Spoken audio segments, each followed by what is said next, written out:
All right, welcome everyone. We are here today. We are talking confident decision making, and I'm giving Zoom just a moment to pull people in. And as we do that, let me go ahead and say hello to you all. So, we're talking decision making. And if you could just pause for a moment and think about a decision that you have coming up, one that you are maybe struggling a little bit to decide on, or maybe you've decided on it and then you've redecided and you've redecided and you just keep going back and forth, and you're not actually taking action. So go ahead and just have that decision in mind throughout this lunch and learn, and it'll help you to have something to ground the content that we're going to be going over in so that it can come to life even more. All right, so let's get started. This is the first of a full series of lunch and learns. And these lunch and learns are specifically designed to help us become more confident in ourselves so we can show up more fully in our career. We can have the work experience that we want, create the career that we want, truly become CEOs to our own career. And so each week we'll be diving into different topics, and we're starting with one that I find a lot of people, I'm raising my hand here because it's myself included, who struggle with decision making. We make it into this big, high pressured confrontation with ourselves, and it doesn't have to be that way. And so, throughout these lunch and learns, and specifically with this lunch and learn, we'll be talking about the way to do and make decisions with confidence. And so there are three secrets that I will be sharing with you today. Let me go to the next slide here. So the three secrets are decision stacking, right decisions, and there's a reason that's in quotes. We'll be talking more about what that means in a minute, and then the magic box. And so these three secrets all come together to allow us to have confident decision making. And that will be the focus throughout today. We'll keep these lunch and learns to be around 20 minutes or so that you can get that quick hit of knowledge, maybe have your lunch with you and learn in that way. And the bottom line from these three secrets is that we can make decisions from a place of confidence, even when we don't know exactly what we're wanting yet. And then these three secrets will also help us decide what it is that we do want. Okay, so let's go ahead and dive in. And for those of you who just joined, I'll introduce myself.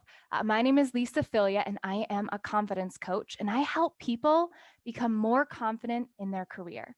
Anyone who's wanting to learn to trust themselves, to make decisions from a place of clarity, from a place of being there for themselves, no matter what, all of those come together, and those are what I help my clients with. So I've coached over 1,000 clients. I have a master's in industrial organizational psychology.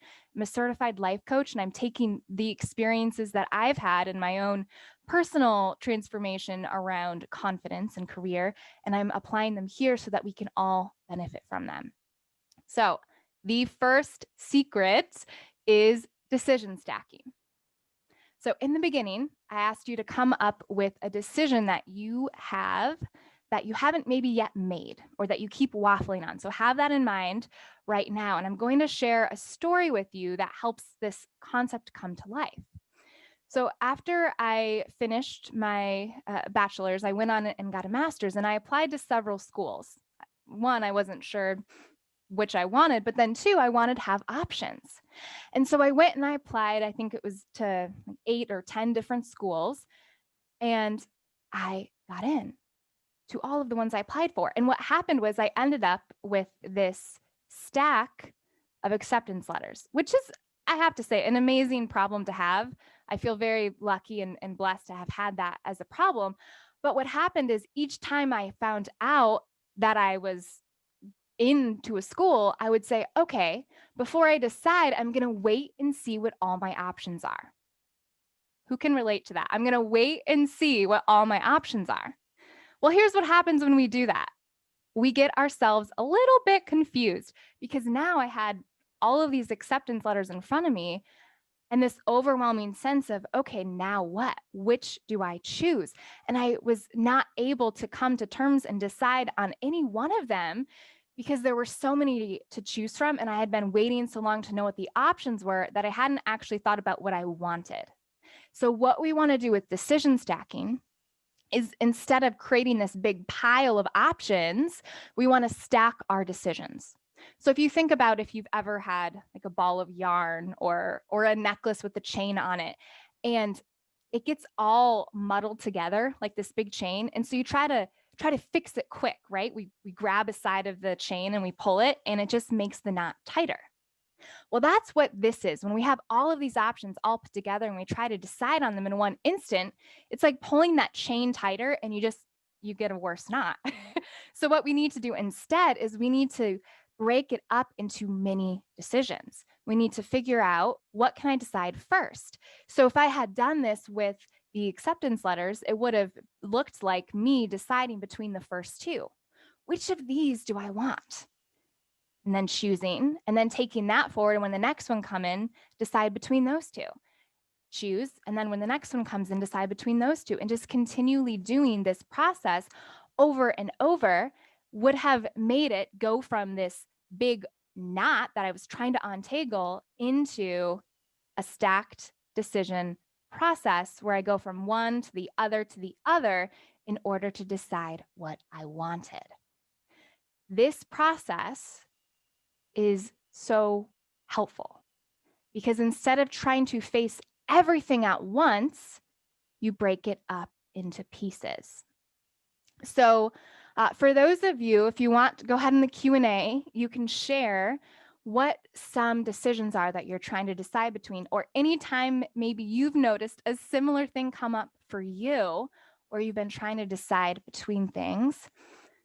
Let's see, as got some answers coming in. Okay, so dinner, I'm trying to know what to make for dinner. Yeah, that's a great example of this. We have a fridge full of options maybe, or maybe it's even, do I eat out or do I stay in? And if I eat out, do I go to restaurant A or restaurant B? And do I get takeout or do I dine in the restaurant? There's all of these decisions, they all stack on top of each other. So how do we decide where to start? Well, we need to think about what is the most, you could go about it two ways. What's the most urgent decision to make? So is there something that I need to decide first? For the food example, well, we need to decide whether or not we're going to eat in or out first, then decide whether we do leftovers or make something new second. Like we can stack the decisions in that way. Maybe there is no time component to what you've brought though. So in that case, when there's no time aspect to it, what you want to do is think about, what do you know?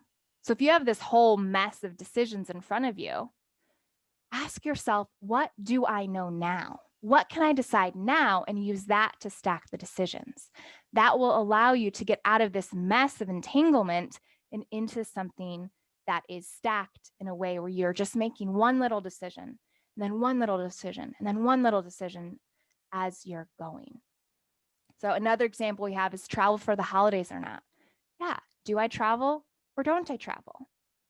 That's the decision. And so many things can come with it, like, where do I travel? When do I travel? How should I travel? If I travel, is it safe? Should I wait? Should I do it? All of those you want to break down into this decision stacking process. And we don't have time to go through another full example here, but if that is something that you would like help with, feel free to reach out to me and I can help you with that. All right, so that is this first secret that we have, that decision stacking. The second secret we're going to talk about is the right decisions. This idea of the right decision. So we have this decision in front of us, and we often ask ourselves this question: what's the right decision here? I mean, for how many of us is that the very first thing we ask ourselves when we're trying to decide? What's the right move here? What should I do? But when we ask ourselves that questions, we're implying that there's a wrong decision. Like we could go drastically wrong. So while it sounds like a good, helpful question, what I find is it actually stops us. It makes it so that we are in scarcity mindset. We're thinking that there's a right way and a wrong way. And what that does is it causes some chaos. So I'm going to give an example here that I have personal experience in, and I've also worked with some clients around as well. And it's with jobs. It's knowing when to stay or when to go and where to go. Like, where do we go with our job next? So what happens when we're operating from this place of the right decision is we'll go and we'll be in our workplace. So if you're in this first building here, that's where you work. And you think, you know what? This doesn't feel right. I think it's something's off. And so you go and you find another job. And it works for a minute. And then things don't feel quite right yet. And then you start to think, oh, it must mean I made the wrong decision. I must have made the wrong decision. So you switch and you go somewhere else. And the same thing happens. And you're constantly asking yourself, well, what is right? This must not be right. What is right? What that wasn't right either. Well, what's right? Maybe this is right. It's like you're looking for the one golden gem in a sea of stones and you can't seem to find it. Well, then you might even start to question whether or not like you should have even moved in the first place. Maybe you should have just stayed in the first job and it all would have worked out. And it's all because we're asking ourselves, what's the right decision here? So this is the point where what we want to do is we want to change the question that we're asking ourselves. This is something that applies here, but also throughout life. We want to think about, is this question a helpful question? Is this the question? Not that if it's the right question, but is it the helpful question for me? What I find is, what's the right decision? If that just creates pressure and stress, then that question probably won't help you come to what you're wanting. So instead, we can ask, okay, what do I want? What do I want? And maybe your answer that your brain poses is, I don't know. That's okay. Then you say, okay, what would help me to know? What would help me to know? And then from there, it's how do I want to get there? What this does is by taking these two questions, what do I want? And if I don't know, how can I figure out what I want and define what I want? And then how do I want to get there? We take right or wrong out of the equation entirely. We basically imply that there is no wrong way. Every way's the right way, just depending on where you end up. Even if you take a move and it completely goes atrociously, like it's not what you wanted at all, it's still the right, quote unquote, right way because you took action on it and you learned from it and you grew from it. So even the things that felt wrong in the past are actually right because of what you gained from it. So if you look, people talk about failures a lot of time and using failures as learning experiences. That's what this is getting at here, is this idea. If we imply everything is the right decision, or you could say there is no right decision, whichever way you want to think about it, both of those can work. If there is no true one right answer and everything could work, what do I want and how do I want to get there? And we take that approach with our job, and then we're able to think from a place of strategy. We're able to approach what we want with an actual lens of where we're headed, as opposed to this reactive jumping from place to place to place to place. Okay, so that is the second secret that we're covering today. And if you're thinking, my problem is I don't know what I want, I hear you. I've been there. And while that is beyond what we'll cover today, that topic will be coming up in future Lunch and Learns. And it's also something I cover in my career confidence program. So we can dive into it there as well. So let's go into the third secret. And this secret, here we go, is called the magic box. Because we all want a little bit of magic in our life, right? So what I'm going to do is I'm going to share the secret here, but then we are going to dive into it even deeper on the next Lunch and Learn. So keep that in mind if you're wanting to go even deeper on this magic box idea. Next Wednesday, same time, same place, you'll be able to get this content. So the magic box, how does this work? Well, we want to think about decisions in this way. We have actions and the decisions, and these two come together. So if we look at this graph, or not graph, but the axis that we have up here, we have actions that are increasing and decisions that are increasing. So down in the lower quadrant here on the left, that would imply that you're taking no action. Actually, I can click the button here and it'll show you no action and there's no decision being made. They're both low.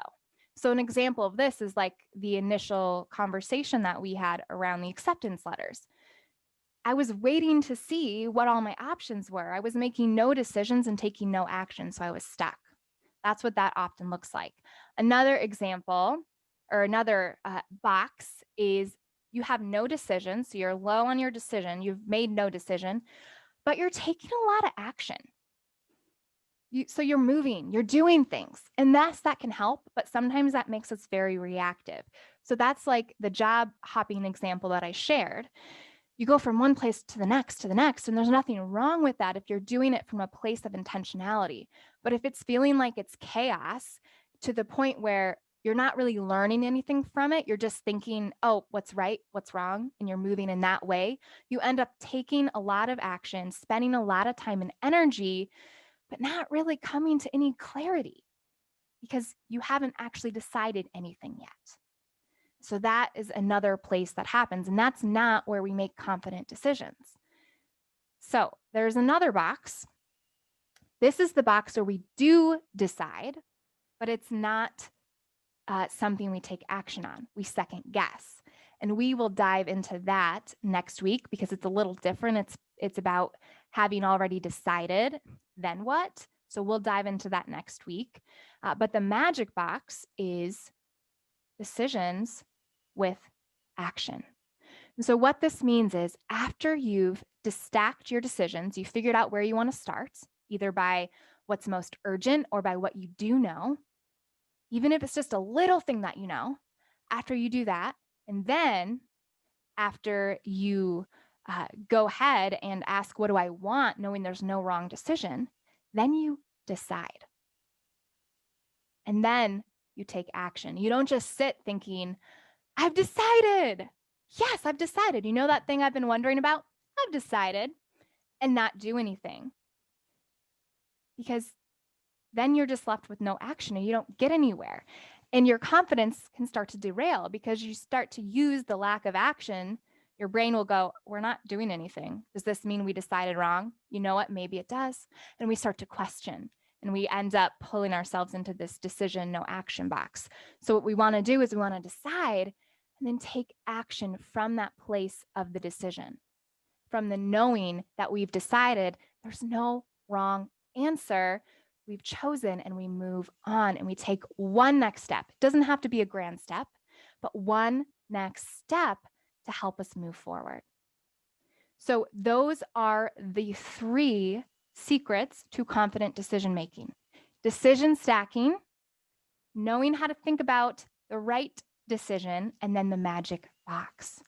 And all of this wraps up to say that there is no one way to move forward in life. There's no secret answer book that tells us what to do. You get to decide, and there's confidence in that because there's no wrong way to go. So that is what we have this week. Next week, we are diving into this idea of the magic box even more and talking about what to do when we've decided, but we're not taking action, diving into what that looks like and how to help pull ourselves out of it. And if you've loved what you've learned in this Lunch and Learn here, I am so excited. I love that. Please keep coming. Next week, we'll be, as I've mentioned, diving in again, and we'll continue doing this every Wednesday, same time, same place. And if you're wanting to get more individualized support, you're ready for that next level, and you're wanting some coaching specific to you, then learn more about the coaching program. It's a 3-month career confidence program. I've shared the link here, so feel free to check it out if you want to take a look and see if it's right for you. Because in this program, you debunk the myths that stop your self-confidence. There's 5 of them, and when we know them, we can move forward. We quiet that inner judge or that voice that's always talking to us. We speak up and we make bold moves and we decide what we want and we actually take action on it. So learn more about that program by going to confidence.lisaphilia.com/confidence program. And that is a long link. So it is in the 1-hour reminder that you got for this Lunch and Learn. So you'll see it there and you'll be set to go. And I will see you next week. Thank you. Yes, thanks, Irina. Thanks, Katja, so much. Appreciate having you all here, and we'll talk soon. Bye.